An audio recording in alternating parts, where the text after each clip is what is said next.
Hello everyone and welcome back to another video of the LeetCode daily challenge. आज हम discuss करेंगे यार find valid matrix given row and column sums. Okay, company tags की बात करें तो it has been asked in Google, और ये क्वेश्चन एक्चुअली मेरे से पूछा गया था एक राउंड में। गूगल ने नहीं पूछा था, एक और कंपनी में, तो वो मुझे आता है, इसलिए मैं ये क्वेश्चन तुम्हें जल्दी से बता के निकल जाऊंगा।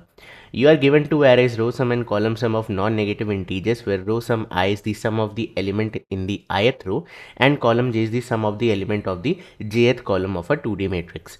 In other words, you do not know the elements of the matrix, but you do know the sum of each row and column. Okay, find any matrix of non-negative integers of size row dot length into column dot length that satisfies the row sum and column sum requirements. Return a 2D array representing any matrix that fulfill the requirements. It is guaranteed that at least one matrix that fulfills the requirement exists. Okay, then यहाँ पे कुछ example है। Constraint की बात करें तो रो की length आपकी 1 से लेके 500 तक है। रो सम एंड कॉलम सम आपका 0 से लेके 10 पावर 8 तक जाएगा। And this line is very very very important कि sum of row sum is equal to sum of column sum. ठीक है, now what this means is actually आपके पास दो एरे है, रो सम एंड कॉलम सम। ठीक है, अब ये क्या बता रहा है, जीरोथ रो का सम क्या है, मतलब इस वाली रो का सम क्या है, दैट इज 5। ये क्या बता रहा है, फर्स्ट रो का सम क्या है, दैट इज 7। ये क्या बता रहा है, सेकंड रो का सम क्या है, दैट इज 10। ये क्या बता रहा है, जीरोथ कॉलम का सम क्या है, दैट इज 8। ये क्या बता रहा है, फर्स्ट कॉलम का सम क्या है, दैट इज 6। एंड ये क्या बता रहा है, सेकंड कॉलम का सम क्या है, दैट इज अगेन 8। ठीक है, नाउ हमें क्या करना है, हमें इस इंफॉर्मेशन से एक मैट्रिक्स जनरेट करके रिटर्न करनी है। अब यहाँ पे मल्टीपल मैट्रिक्स भी हो सकती है, बट आपको खाली एक ही जनरेट करनी है। एंड इन्होंने कहा है कि हम गारंटी देते हैं कि एट लीस्ट, ठीक है, एट लीस्ट आप एक मैट्रिक्स ऐसी क्रिएट कर सकते हो। ठीक है, तो जब भी मैं आपको फिर से रिपीट कर रहा हूँ, जब भी ऐसा कुछ बोला जाए ना कि एटलीस्ट एक आंसर तो वैलिड हो ही सकता है, आपको बस वही एक आंसर सोचना है। आपको मल्टीपल केसेस नहीं सोचने, कितने जनरेट हो सकते हैं कुछ नहीं सोचना। आपको बस ये सोचना है कि ये एक जनरेट कैसे हो रहा है, how is it even possible. इसी तरीके से मैंने सोचा था और मेरे से इंटरव्यू में क्वेश्चन बन गया था। ऑल्दो पढ़ते टाइम मेरे को लगा था गया आज का राउंड, बट निकल गया था। मैं आपको अपना थॉट प्रोसेस समझाऊंगा, बट अभी के लिए क्वेश्चंस का कंस्ट्रेंट देखते हैं। सो क्वेश्चन के कंस्ट्रेंट में गिवन है कि कोई भी नेगेटिव नंबर नहीं होने वाला है, यानी कि यहाँ की वैल्यूज़ जीरो या जीरो से बड़ी होने वाली हैं। एंड एक बहुत इंपॉर्टेंट कंस्ट्रेंट कि आपका जो रो सम है, ठीक है, इसका अगर आप सम निकालो तो ये आता है 22, और जो कॉलम सम है इसका भी सम निकालो तो ये आता है 22। सो कोइंसिडेंस नहीं है, ये दोनों सम हमेशा क्या होंगे, इक्वल होंगे। This is very important, again I am highlighting it again and again, this is very important point of the question. Okay, चलो now let's think how to solve it. अच्छा, एक पॉइंट मिस हो गया, जो रो की length है वो n है, जो कॉलम की लेंथ है वो m है। ठीक है, तो आपको n रोज क्रॉस m कॉलम्स वाली मैट्रिक्स बनानी है। ऐसा ऐसा नहीं है कि आप किसी भी डायमेंशन की बना सकते हो।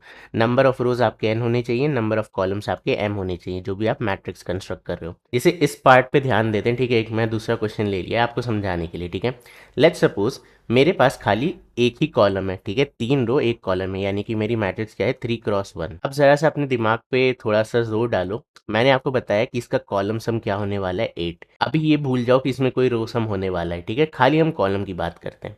तो सबसे ईजी सोल्यूशन क्या है, सबसे ईजी वे आउट क्या है कि आप इसमें से किसी भी एक को 8 कर दो एंड बाकी सबको 0 छोड़ दो। करेक्ट, तो ये हो गया हमारा सबसे ईजीएस्ट तरीका। नाउ सिमिलरली अगर हमारे पास एक रो होती और इसमें कहा जाता कि 8 करना है, तो आप किसी भी एक को 8 कर देते, बाकी सबको 0 छोड़ देते। राइट, ये ईजीएस्ट सोल्यूशन है, ईजी वे आउट है। बट अब यहाँ पे जब रो सम आ जाता है, ठीक है, तो थोड़ा सा कॉम्प्लेक्सिटी इंक्रीज हो जाती है। ऐसा आपको लग सकता है, बट एक्चुअली ऐसा हो नहीं रहा है। आप देखो यहाँ पे रो सम की पॉसिबल वैल्यूज़ क्या क्या हो सकती हैं।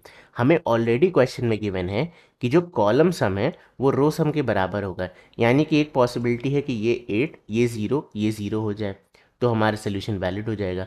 दूसरी पॉसिबिलिटी क्या है कि लेट्स से यहाँ पे 5 आ गया, यहाँ पे 3 आ गया एंड ये 0। तब आपको यहाँ क्या रखना पड़ेगा, अब आप देखो यहाँ से आपको समझ में आएगा। इस कॉलम पे आप मैक्सिमम कितनी वैल्यू स्टोर कर सकते हो, 5। 5 से बड़ी वैल्यू तो स्टोर नहीं कर सकते इस रो पे, क्योंकि इस रो की जो आंसर होनी चाहिए वो होना चाहिए 5। टोटल सम 5 होना चाहिए। राइट, तो मैं कह सकता हूँ कि इन दोनों में से जो भी मिनिमम है मैं उसे ही तो यहाँ स्टोर कर पाऊंगा। करेक्ट, मैं अगर यहाँ पे 8 स्टोर कर दिया तो ये कंडीशन तो वायलेट हो गई, क्योंकि इस रो का सम क्या होना चाहिए था, मैक्सिमम 5 होना चाहिए था, बट हमने 8 रख दिया, तो हमें इन दोनों का मिनिमम रखना पड़ेगा। सो इधर एक्चुअली आ जाएगा 5। अब क्योंकि यहाँ 5 आ गया तो अब इस रो में कोई भी सम की ज़रूरत नहीं है एंड इस कॉलम में आपको 3 सम और इंसर्ट करना है, ठीक है। अब हमने इसे इंसर्ट कर दिया ना, कॉलम में 3 सम और इंसर्ट करना है। यहाँ पे 3 मांगा गया, दोनों की मिनिमम वैल्यू 3 ही, हम कह सकते हैं इंसर्ट कर दो, ये जीरो, काम हो गया खत्म। ना why this approach always works is कि रो सम एंड कॉलम सम आपके बिल्कुल सेम है, सेम टू सेम है, ठीक है। हम सेम अप्रोच को इस बड़ी मैट्रिक्स पे अप्लाई करते हैं, देन मैं आपको समझाऊंगा अच्छे से कि ये वर्क कैसे कर रहा है। तो जो ईजी वे आउट है मैंने कर दिया, मैंने सारी वैल्यूज़ को इस समय जीरो कर दिया, ठीक है। जावा के अंदर बाय डिफॉल्ट सब जीरो हो जाता है। अब यहाँ पे हमें इंसर्शन करना है। आप देखो इस कॉलम से स्टार्ट करते हैं। अभी इस कॉलम के कंस्ट्रेंट्स क्या है, रो सम आपका 5 होना चाहिए, कॉलम सम आपका 8 होना चाहिए। तो ऑब्वियसली 8 तो यहाँ फिट बैठेगा नहीं, 5 यहाँ फिट बैठ जाएगा। तो हम कह सकते हैं यार यहाँ पे 5 इंसर्ट कर दो, तो ये वैल्यू क्या हो गई 0 एंड ये वैल्यू क्या हो गई 3। नाउ ट्राई टू अंडरस्टैंड, क्योंकि हमने यहाँ पे ऑलरेडी 5 इंसर्ट कर दिया, अब हमें जीरो सम चाहिए बाकी रिमेनिंग 2 सेल्स के लिए, तो हम उसे टच ही नहीं करेंगे, वो तो बाय डिफॉल्ट जीरो है, ठीक है। बट कॉलम पे अभी जीरो नहीं हुआ है, कॉलम पे वैल्यू क्या है 3, इसका मतलब आपको नीचे मूव करना पड़ेगा, अभी इस कॉलम को और फिल करना पड़ेगा, ठीक है। तो अब हम आ गए इस पर्टिकुलर सेल पे। नाउ यहाँ वैल्यू है 3, यहाँ वैल्यू है 7, क्या रख सकते हो आप, 3 ही रख सकते हो, राइट। तो हम यहाँ पे रख देंगे 3, मिनिमम ऑफ दीज टू, तो ये वैल्यू अब हो गई 0, ये वैल्यू बची 4। Now you try to understand again, आपकी कॉलम का सम हो चुका है 0, तो यानी कि अब नीचे जाने की कोई ज़रूरत नहीं, इस कॉलम पे अब हम और कुछ इंसर्ट कर नहीं सकते, तो आगे मूव कर जाते हैं। अब इस सेल की बात करते हैं, यानी कि सेम रो में नेक्स्ट कॉलम पे बढ़ जाते हैं। नाउ इस सेल की क्या क्या रिक्वायरमेंट है, इस कॉलम में मैक्सिमम सम हो सकता है 6 एंड इस रो में मैक्सिमम सम हो सकता है 4। तो ऑब्वियसली अगर मैंने 6 रख दिया तो वॉयलेट हो जाएगा, तो मैं मिनिमम रखूंगा, तो मैंने रख दिया 4, तो 4 किया माइनस, ठीक है, इधर आ गया 4, 4 किया माइनस, अब बचा आपके पास 2। नाउ अगेन क्योंकि ये रो सम क्या हो गया 0 हो गया, इसका मतलब इस रो में आप और कुछ फिल नहीं कर सकते, नीचे आ जाओ। अब इस सेल पे इंसर्ट करते हैं। इसकी रिक्वायरमेंट क्या है, ये कह रहा है यार रो सम होना चाहिए 10 बट कॉलम सम होना चाहिए 2, तो ऑब्वियसली हम 10 पुट करेंगे तो गड़बड़ हो जाएगी, सो लेट्स इंसर्ट 2, ये हो गया 0, यहाँ पे आ गया 2, ये बचा 8। नाउ क्योंकि ये कॉलम कंप्लीट हो गया तो हम कहेंगे रो तो कंप्लीट नहीं हुआ, रो में तो अभी 8 सम और बचा है, राइट, तो हम इधर आ जाएंगे। नाउ यहाँ पे आप ध्यान दो तो दोनों वैल्यूज 8 हैं और ये हमेशा होगा, क्यों होगा भी मैं आपको बताऊंगा। तो इन दोनों में से मिनिमम 8 ही है, तो इसको भी 0 कर दिया, इसको भी 0 कर दिया, यहाँ 8 इंसर्ट कर दिया, तो ये बना आपका 5 3 4 2 8, ठीक है। आपकी मैट्रिक्स कुछ इस तरीके से अब दिख रही है and this is your result. Now again why this works, क्यों हमेशा लास्ट दो वैल्यू सेम होने वाली हैं, खुद ही सोचो यार, इसका सम और इसका सम बिल्कुल सेम है, कंप्लीटली सेम। तो अगर मैं देखो कर क्या रहा हूँ, मैं इन दोनों में से मिनिमम उठा रहा हूँ एंड दोनों में सब्ट्रैक्ट करते जा रहा हूँ, तो एक्चुअली में हम क्या कर रहे हैं, हम सारी वैल्यूज मतलब इन सारी वैल्यूज को इसमें सब्ट्रैक्ट कर रहे हैं, या दूसरे वर्ड्स में इन सारी वैल्यूज को इससे सब्ट्रैक्ट कर रहे हैं, तो आपका actual sum at the end क्या हो जाएगा, जीरो हो जाएगा, रिमेनिंग सम यहाँ पे क्या बचेगा, जीरो हो जाएगा। सबको सब्ट्रैक्ट कर दिया, सम क्या बन जाएगा, जीरो बन जाएगा। दैट इज वाई हमारे पास जब सम जीरो हो गया, मतलब सम जीरो बचा, इसका मतलब कोई एलिमेंट ही नहीं बचेंगे, राइट और नॉट। इस क्वेश्चन में नेगेटिव वैल्यूज गिवन नहीं है और यही इस क्वेश्चन का सबसे बड़ा प्लस पॉइंट है कि आप ये टेक्निक इजीली यूज कर सकते थे, राइट। नाउ इस चीज को कोड कैसे किया जाएगा, देखो बहुत सिंपल है, हम यहाँ पे दो वेरिएबल से इजीली कोड कर सकते हैं। लेट्स से हम रोज को आइट्रेट करेंगे आई से एंड कॉलम्स को आइट्रेट करेंगे जे से। आई बेसिकली आपका यहाँ पे रहने वाला है, ओके, एंड जे आपका यहाँ पे रहने वाला है। Now you try to understand, ये वैल्यू क्या है 0,0 0,0, ठीक है। अब इन दोनों का मिनिमम ले लो, मिनिमम हो गया 5, तो हम कह सकते हैं हम यहाँ 5 इंसर्ट कर देंगे, ये हो गई 0, इधर आ गया आपका 5, ये बचा 3। सो यहाँ पे क्या हुआ, ये हो गया 5 माइनस 5 0, ये हो गया 8 माइनस 5 3, ओके। नाउ इन दोनों में से क्या जीरो हुआ, आपकी आईएथ वाला जीरो हो गया, तो हम आई को एक आगे बढ़ा देंगे, ठीक है, एंड जे को भी यहीं पे रखेंगे। तो आई को आगे बढ़ाने का मतलब क्या है, रो हो गई चेंज, अब आप फर्स्ट रो पे आ गए, करेक्ट। नाउ अगेन सेम चीज़ करते हैं, 7 एंड 3 क्या मिनिमम है 3, तो हम कह सकते हैं 3 को यहाँ से सब्ट्रैक्ट करके 0 बना दो, 3 को यहाँ से सब्ट्रैक्ट करके 4 बना दो, इधर आ गया आपका 3, ठीक है। अब क्या जीरो हुआ, जे जीरो हुआ, तो उससे पहले इधर -3 करेंगे, तो ये हो जाएगा 4, ये हो जाएगा 0। नाउ जे जीरो हुआ तो इस बार जे आगे बढ़ेगा, राइट, तो इधर से बढ़ा दिया हमने जे को आगे। नाउ वैल्यू क्या है 4 एंड 6, दोनों में मिनिमम क्या है 4, तो लेट्स टेक 4, ये हो गया 0, लेट्स टेक 4, ये हो गया 2, यहाँ पे आ गया आपका 4, तो ये वैल्यू हो गई 0 एंड ये वैल्यू हो गई 2। अब क्या 0 हुआ, आई आपका 0 हो गया, तो हम आई को आगे बढ़ा देंगे, ठीक है, आई आ गया अब 10 पे, ठीक है, आई आ गया आप 10 पे, जो 0 हो उसको आगे बढ़ा देना है। ना अगेन यहाँ पे वैल्यू क्या है 10, यहाँ पे वैल्यू क्या है 2, दोनों में मिनिमम क्या है 2, तो लेट्स पुट 2 हियर। इसमें 2 माइनस क्या हो गया 0, इसमें 2 माइनस क्या ये हो गया 8, ठीक है, तो ये वैल्यू हो गई 0 एंड ये वैल्यू हो गई 8। अब क्या 0 हुआ आपका जे 0 हो गया, तो हम बढ़ाएंगे जे को आगे, हम बढ़ाएंगे जे को आगे, ठीक है ना। अब ये दोनों वैल्यू क्या है 8 एंड 8, तो ये क्या हो गया ये भी 0 हो गया, ये क्या हो गया ये भी 0 हो गया, यहाँ पे आ गया आपका 8। अब दोनों वैल्यू सेम है, किसी को भी आगे बढ़ा दो, लेट्स से मैंने जे को आगे बढ़ा दिया। अब जे आपका बाहर आ गया तो वी कैन स्टॉप, ठीक है। अब हमारा जो मैट्रिक्स है वो कंप्लीटली फिल हो चुका है एंड ये दोनों सम आपके क्या हो चुके हैं, इस समय 0 हो चुके हैं, सारी वैल्यूज माइनस हो गई ना, ये भी 8 माइनस 8 एंड ये भी 8 माइनस 8, तो सब 0 हो चुका है, राइट। टोटल सम आपके 0। ये हो गया आपका क्वेश्चन सॉल्व। अब इसकी टाइम कॉम्प्लेक्सिटी क्या है ना, इसकी टाइम कॉम्प्लेक्सिटी क्या होगी, इसकी टाइम कॉम्प्लेक्सिटी होगी n प्लस एम, ठीक है। एडिटोरियल में दिया है n into m which is completely wrong.